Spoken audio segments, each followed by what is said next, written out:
Hello बच्चों। आज हम आप लोगों को आपकी जो हिंदी की बुक है बसंत भाग के क्लास 6 की उसका लेसन नंबर 8 जिसका नाम क्या है ऐसे ऐसे। ये जो ऐसे ऐसे है ये एक एकांकी है। क्या है ये? कोई कहानी या निबंध नहीं है, ये है एक एकांकी। तो आपका ऐसे ऐसे जो चैप्टर है जो किसके द्वारा लिखा गया है? विष्णु प्रभाकर। इसके लेखक कौन है? विष्णु प्रभाकर जी हैं। तो इसी लेसन का आपके बुक से जो प्रश्न अभ्यास है, क्वेश्चंस है, उसके आज हम लोग आंसर को करेंगे। ठीक है।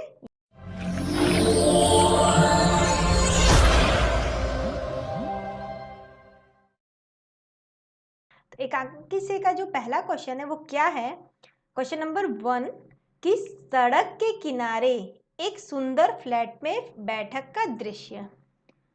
उसका एक दरवाजा सड़क वाले बरामदे में खुलता है और उस पर एक फ़ोन रखा है।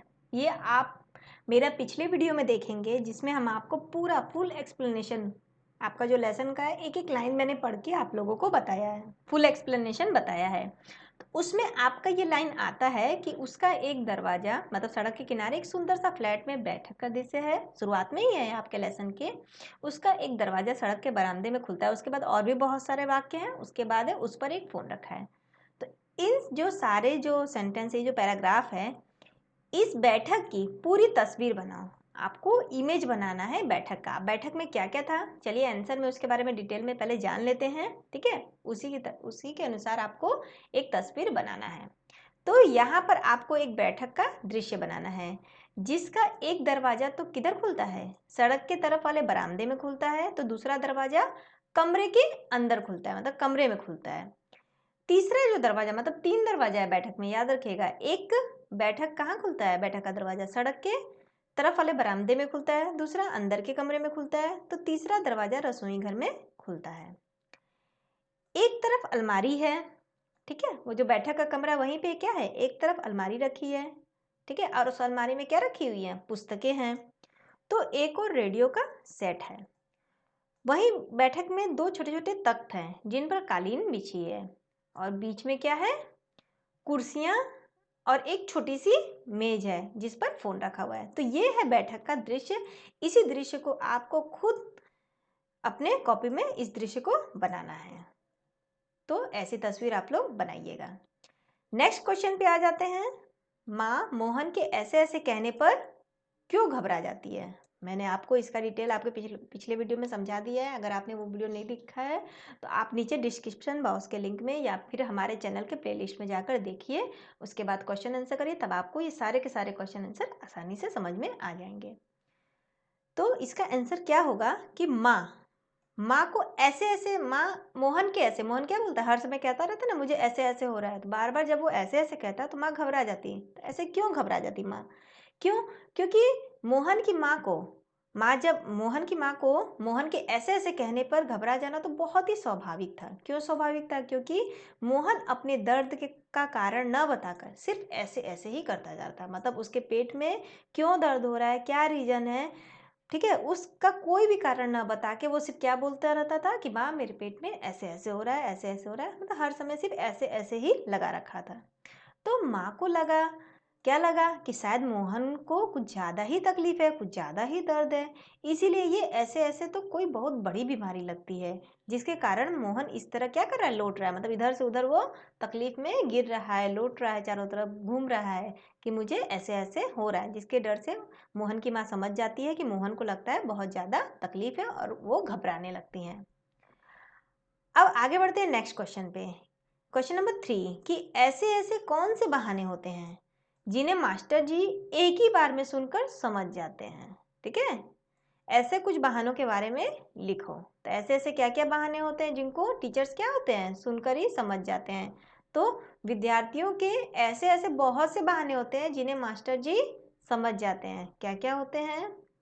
वो समझ जाते हैं कि यह जरूर कोई बहाना बना रहा है, जैसे कि बारिश का होना, बुखार आना, पेट दर्द होना, सिर दर्द होना, शादी में जाना, माता पिता की बीमारी का बहाना। ऐसे बहुत सारे बहाने हैं जो टीचर्स हमेशा समझ जाते हैं बच्चों के इस तरह के बहाने करने पर। लेकिन इस तरह का जो बहाना मोहन ने किया कि मुझे पेट में ऐसे ऐसे हो रहा है, ठीक है, ऐसा बहाना आप कभी मत करिएगा, क्योंकि अगर आपने ऐसा बहाना किया तो आपके साथ भी बहुत बड़ी गलती हो सकती है। क्या हो सकती है, आइए उसको भी जानते हैं। अब अनुमान और कल्पना से क्वेश्चन नंबर 1, स्कूल के काम से बचने के लिए, ठीक है, मोहन ने कई बार पेट में ऐसे ऐसे होने के बहाने बनाए। स्कूल का होमवर्क नहीं किया था मोहन, और उसी बहाने बचने के लिए होमवर्क से उसने क्या किया, बहुत सारे ऐसे ऐसे बहाने बनाए। मान लो कि एक बार उसे सचमुच पेट में दर्द हो गया और उसकी बातों पर लोगों को विश्वास ही नहीं हुआ, तब मोहन पर क्या बीती होगी। ठीक है, अगर सचमुच में मोहन के पेट में दर्द हो जाता और लोग तो समझ जाते कि वो तो हमेशा ऐसे ऐसे करके बहाना ही बनाता रहता है, तो बताइए तब मोहन पर क्या बीतेगी। तो स्कूल के कक्षा कार्य से मतलब स्कूल के जो होमवर्क मिलता है, उस होमवर्क से बचने के लिए मोहन ने बहुत बार पेट में ऐसे ऐसे होने के बहाने बनाए होंगे। ठीक है, बहुत बार ऐसे ऐसे बहाने बनाए होंगे। यदि किसी दिन मोहन को सचमुच पेट में दर्द हो गया तो कोई भी उसकी बात पे विश्वास नहीं करेगा। ठीक है, क्योंकि रोज रोज बहाना बनाने से एक बार अगर सचमुच में कुछ तकलीफ होती है तो लोग उन पे बिलीव नहीं करते हैं। तो सब यही समझेंगे कि मोहन फिर से कोई क्या कर रहा है, बहाना ही बना रहा है, जिससे उसका दर्द और क्या हो जाएगा, और भी बढ़ जाएगा। अगर वो इसी तरह बहाना बनाता रहेगा हमेशा, तो फिर अगर सचमुच में दर्द होगा तो कोई नहीं समझेगा, लोगों को क्या लगेगा, वो अभी भी बहाना बना रहा है, और मोहन के पेट का दर्द क्या होगा, और भी बढ़ता ही जाएगा। अब फिर वह तकलीफ सहते हुए कहेगा, क्या कहेगा, कि मैं इस बार सच कह रहा हूँ, सच में मेरे पेट में दर्द हो रहा है। इससे उसे एहसास होगा कि झूठ बोलने से कितनी तकलीफ होती है, और मोहन फिर कभी झूठ नहीं बोलेगा। तो झूठ बोलने से क्या होगा, हमें उस तकलीफ का सामना और भी करना पड़ जाएगा, इसीलिए हमें झूठ नहीं बोलना चाहिए। चलिए अब आगे बढ़ते हैं नेक्स्ट क्वेश्चन। क्वेश्चन नंबर 2, पाठ में मतलब आपके लेसन में आए वाक्य, कुछ वाक्य हैं दिए हुए, जैसे लोचा लोचा फिरे हैं, इसके बदले ढीला ढाला हो गया या बहुत कमजोर हो गया लिखा जा सकता है। लिखा जा सकता है ना, लोचा लोचा फिरे की जगह क्या लिखा जा सकता है कि ढीला ढाला हो गया बहुत, या फिर बहुत कमजोर हो गया, इस तरह लिखा जा सकता है। लेकिन लेखक ने संवाद में मतलब लेखक ने जो बातें कही है उसमें एक विशेषता लाने के लिए बोलियों के रंग ढंग का उपयोग किया है। मतलब एक नया रूप देने के लिए उन्होंने क्या किया है, जो भी वर्ड सेंटेंस लिखा है उसमें एक नया रंग ढंग का उपयोग किया है। तो इस पाठ में इस तरह की अन्य बहुत सी ऐसी पंक्तियां भी हैं, जैसे कि इतनी नई नई बीमारियां निकली हैं, राम मारी बीमारियों ने तंग कर दिया है, मेरे तेरे पेट में तो बहुत बड़ी दाढ़ी है। तो अनुमान लगाओ और इन पंक्तियों को दूसरे ढंग से कैसे लिखा जाता है। जैसे कि लोचा लोचा फिरे हैं, इसको कैसे लिखा जाया गया है कि ढीला ढीला हो गया, ढीला ढाला हो गया, या बहुत कमजोर हो गया। तो इसी तरह ये जो 3 लाइन है कि इतनी नई नई बीमारियां निकली है, राम मारी बीमारियों ने तंग कर दिया है, या तेरे पेट में तो बहुत बड़ी दाढ़ी है, तो इन तीनों को और किन किन ढंग से लिखा जा सकता है।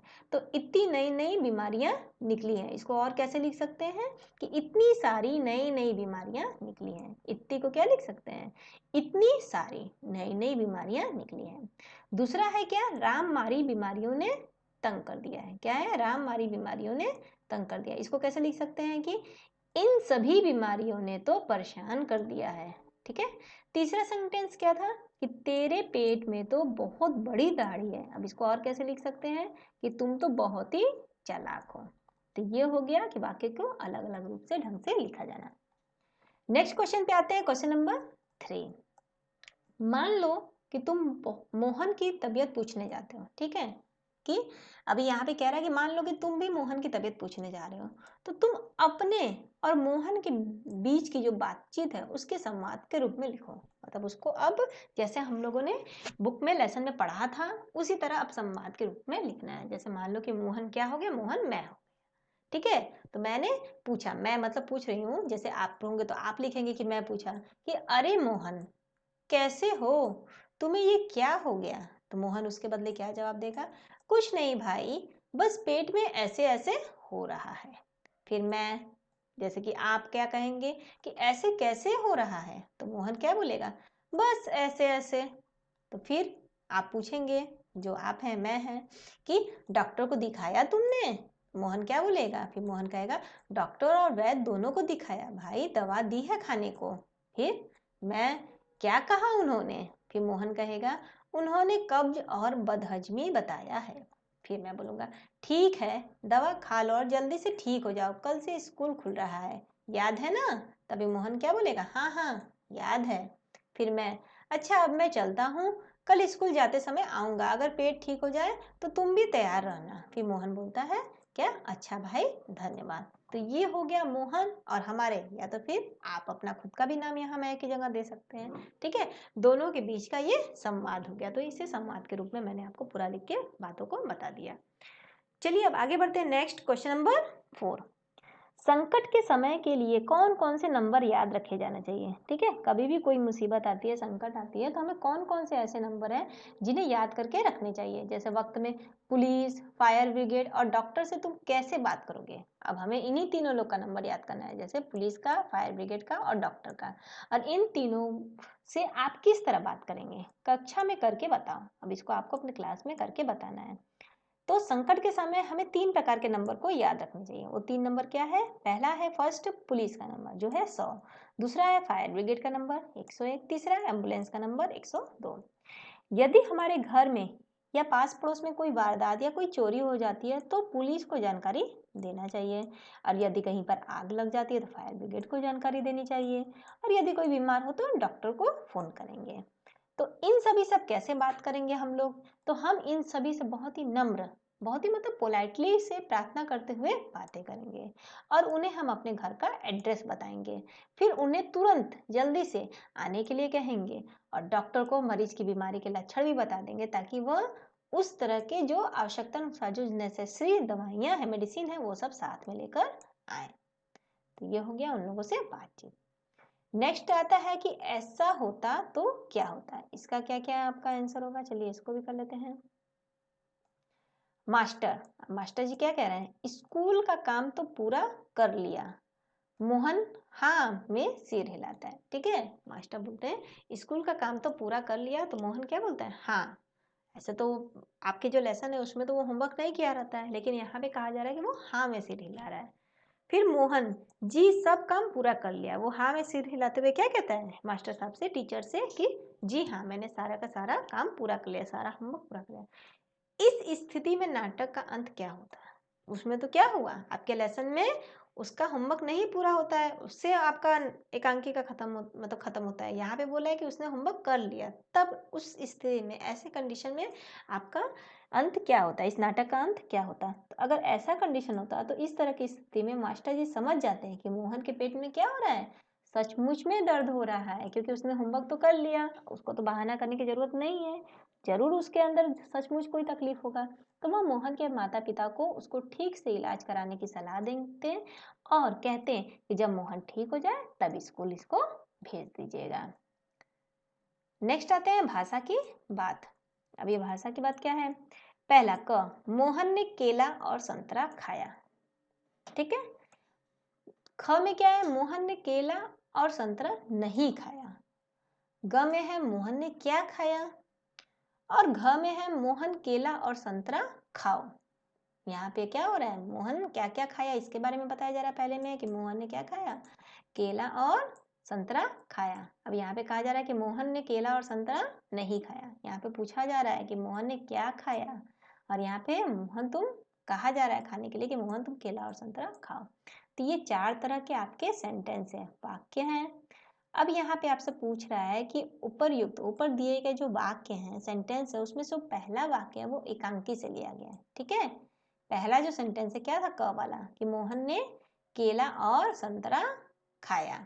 इसको कहाँ से लिया गया, एकांकी से, आपके लेसन से लिया गया है। बाकी जो 3 वाक्य हैं, ठीक है, नीचे के जो 3 वाक्य हैं, वो तीनों वाक्य देखने में पहले वाक्य से कैसे हैं, मिलते जुलते हैं, पर उनके अर्थ क्या है, अलग अलग है। तीनों ही मिलते जुलते हैं लेकिन अर्थ अलग अलग है। जैसे कि पहला वाक्य में क्या हो रहा है कि किसी कार्य या बात के होने के बारे में बता रहा है। क्या बता रहा है, कार्य या वाक्य। जैसे कि मोहन ने क्या खाया, केला और संतरा खाया, मोहन ये कार्य कर रहा है, इसी को बता रहे हैं। तो इस तरह के वाक्य को क्या बोलेंगे, इस तरह के वाक्य को बोलेंगे विधिवाचक वाक्य कहेंगे। ठीक है, इस तरह के वाक्य को कहते हैं विधिवाचक वाक्य, जिसमें हम किसी कार्य या बात होने के बारे में बताते हैं।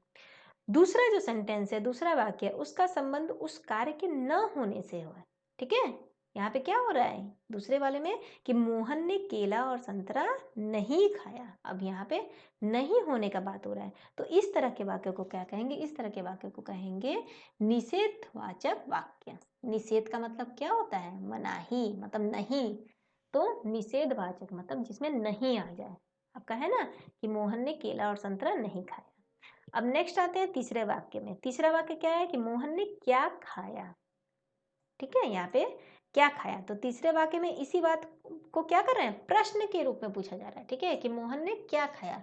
तो अगर प्रश्न के रूप में, क्वेश्चन के रूप में किसी बात को पूछा जाता है तो उस तरह के वाक्य को, सेंटेंस को क्या बोलते हैं? प्रश्नवाचक वाक्य कहते हैं। अब नेक्स्ट आता है चौथे वाक्य। चौथे वाक्य में मोहन ने उसी कार्य को करने के लिए कहा जा रहा है, ठीक है। अब सेम जो कार्य था कि उसने क्या खाया, क्या नहीं खाया, या मोहन मोहन ये खा रहा है। अब यहाँ पे करने के लिए कहा जा रहा है। क्या करने के लिए? मोहन तुम केला और संतरा खाओ, तो करने के लिए कहा जा रहा है। तो इस तरह के वाक्य कैसे वाक्य हो गए हैं? इस तरह के वाक्य को आदेशवाचक वाक्य कहते हैं, जिसमें हम आदेश दे रहे हैं कि मोहन तुम केला और संतरा को खाओ।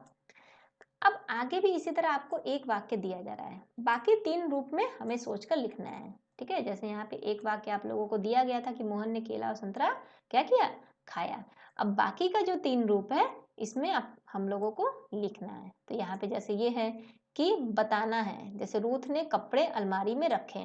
अब यहाँ पे नहीं, नहीं के रूप में, यहाँ पे क्वेश्चन पूछने के रूप में प्रश्नवाचक, और यहाँ पे आदेश देने में, ठीक है। तो इन तीनों का आंसर ये हो गया। जैसे कि नहीं के रूप में कि रूथ ने कपड़े अलमारी में नहीं रखे, पूछने में, क्वेश्चन में प्रश्नवाचक, रूथ ने अलमारी में क्या रखे, फिर आदेश देना कि रूथ अलमारी में कपड़े रखो।